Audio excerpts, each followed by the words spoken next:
À l'image du Nil, grand fleuve africain, plusieurs fleuves du continent voient leur étendue diminuer considérablement, un ensablement provoqué par le réchauffement climatique. L'eau potable aussi dans les ménages se fait de plus en plus rare.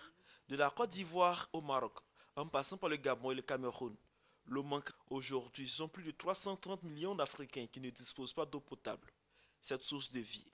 À Rabat, dans la capitale marocaine, une rencontre internationale sur l'eau et le climat.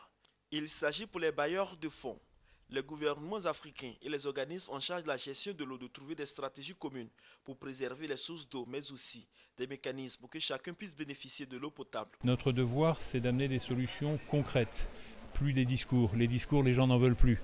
Ils veulent des solutions qui impactent, qui touchent leur vie quotidienne.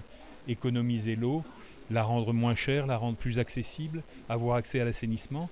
Voilà les principaux chapitres sur lesquels nous travaillons. Pour les autorités marocaines, il faut trouver des solutions durables pour accompagner les gouvernements afin de répondre aux besoins de leur population. Et la Côte d'Ivoire est présente à ce rendez-vous.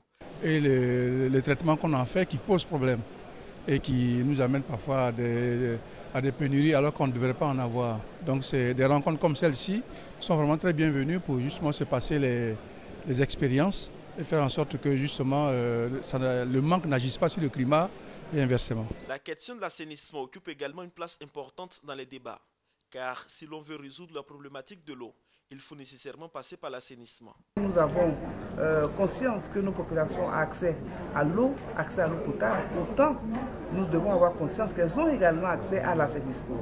Et régler la question de l'assainissement ouvre de belles perspectives justement à la question du cycle de l'eau.